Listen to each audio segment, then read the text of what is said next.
much for clicking on this video. In today's video, Sterling and I are gonna talk about 7 things that we've learned in the 7 months that we've spent together. If you wanna watch this video, stay tuned. Okay, so first off, I just wanna say a couple of things. Sterling is my first baby, and these tips and tricks are just things that I've learned and that they work with us. So they may not work for you, but if they do, then yay. There's a couple things that are just kind of realizations, and then there's some tips and tricks that I use for Still. So here we go. So the first one that I wanted to talk about is breastfeeding. So if you have watched, it's also almost Sterling's nap time. So I was trying to get this video done before then. Can you stay just for a little bit?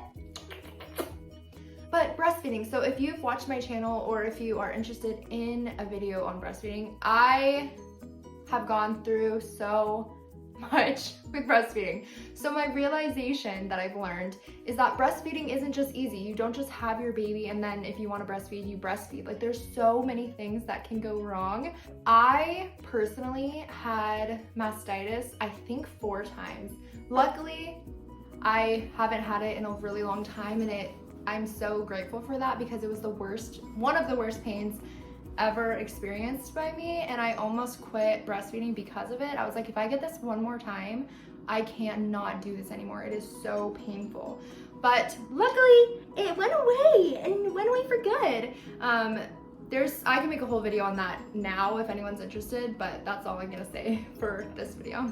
The next thing is just, this one's kind of common sense, and there's not really a point for me to say this, but maybe you just need a reminder that you need to use the clothes that you have. Literally in the first couple months of Sterling's life, which is fine as well, but she did not wear half of the clothes that she had because I just kept putting her in the same stuff, which I kind of regret now because I'm going through all of her too small clothes and I'm like, oh, these are so cute. I wish I put you in it. So I'm doing a better job now of actually getting her to wear all of the clothes that fit her before they get too small, because I just get so sad when I look at these cute little outfits and I'm like, I am saving that if you have a sibling. They are going to wear that. The next thing I learned is that for pajamas, honestly any clothes in general, it just makes it so much easier when it has the buttons on the bottom, or when it has 2 zips so that you can just zip up the bottom half. It is such a hassle, and it was such a hassle having to undo everything, basically get her completely out of her outfit just to change her in the middle of the night. So yes, buttons on the bottom, or the ones that have 2 zippers so that they can zip up from the bottom. That's that. Okay, the 4th thing that I definitely recommend, I recommended this in another video, but having a routine or having some sort of tracker, at least in the first couple months, the tracker for me helped a lot because I was feeding her and changing her diaper, and mainly with feedings, I wanted to remember the last time that I fed her, which seems so simple. It's just keep track of it. But at least for me, after I gave birth to Sterling, and still sometimes my memory is so bad. I would write it on the board, but then I would forget to write it on the board, and I would be like, oh my goodness. Sometimes she would just tell me when she was hungry, but when she was really, really little, you have to keep track of that yourself. So I got the Ovia tracker, which I talked about before, and I just used it for feeding so that it would be she ate 1 hour ago, and I was like, oh, you're gonna be hungry again soon. Just so I would know why she's crying, if that helps. And then with the routine, that has been so helpful, and definitely it changes month to month, which is kind of hard to keep up with because they're just constantly changing as they grow. So I just kind of have adjusted the schedule, and I can't be no, you are going to bed at 3 o'clock for your nap. Before, you have to keep doing it. I understand that things change, but kind of keeping a loose schedule, it helps because then you know why they're crying for the most part. Because Sterling's pretty good, so I haven't really experienced crying for no reason yet. Which that kind of goes into my next tip. So I don't want to sound like rude or snobby or whatever this might come off as, but I remember one day Sterling was like 2 months old maybe, and she just started like crying, or maybe she was younger than that, I can't really remember, but she just started like crying, and I was like, what is wrong? Like, just like take a nap, because at that point she was just like taking a nap in my arms. And I was like, please just like go to sleep, like you've been sleeping fine. And then I finally realized that she wanted to be laid down for her naps. And so then at that point we transitioned into like, I had to know when she was gonna be tired so that I could lay her down before she got tired.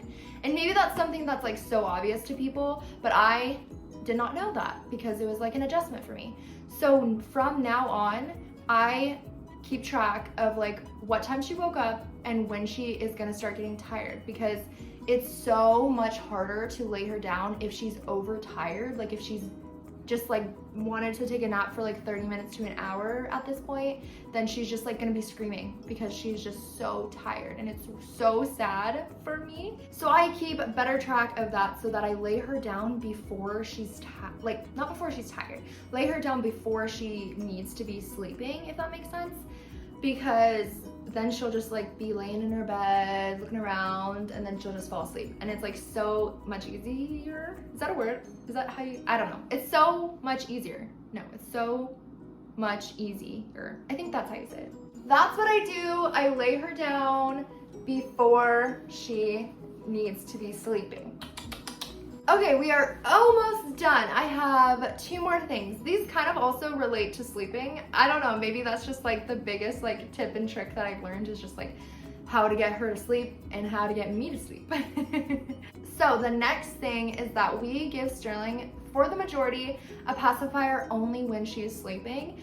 And I've just seen that that's been helpful in the day-to-day. Like say that she like hurts herself, or say that like something happens where she starts to cry, we don't give her a passy, we just kind of let her like feel those emotions. Like we don't want to pacify her, which is what a passy's for, I guess. And maybe that's controversial, I don't really know, but we don't give her a passy unless she is going to sleep, or like we want her to go to sleep. Like if we get her in the car and it's gonna be a long drive and we're like, you should be tired, here, it's time to go to sleep. So we typically only give her a passy when she's sleeping, and we hope that that will help us in the long run when we try to get her to not use the passy anymore. But who knows, we haven't hit that point yet. My last thing I've learned in my last tip, trick thing is that you can let them cry. You can let them cry. You don't have to freak out, or I don't have to freak out, because when, obviously like when she was like first born and she was super little, anytime she cried, I was like, and I went and got her, and I like still do that. But I can kind of tell with her cries, like if she's just tired crying, or if she's like something's wrong. So when we've already put her to bed and she starts like crying, we just let her cry for like 5 minutes, and then she goes to sleep. And then sometimes she'll wake up in the middle of the night, like around like 10 o'clock, and she's just like crying a little bit, and we just let her cry, and then she'll fall back asleep. Sometimes, like I said, obviously like we go in there and we help her, but typically when we do that, it actually makes things worse, and she just starts screaming her little heart out, and then we have to like calm her down again and like get her out of her bed. And so we've realized that we should just leave her in her bed, let her figure it out, because she's probably just sleeping still, and then everything works out. Well, that is the end of the video. I'm gonna go lay Sterling down for her nap. I hope that you guys enjoyed this video. If you did, give it a thumbs up. Oh, I thought that was her thumb for a second, but it was mine. Give it a thumbs up. If you didn't, you can give it a thumbs down. If you have anything to say, go ahead and leave it in the comments below. But other than that, peace out. Have a good day or night, or whatever you're doing, just do it right.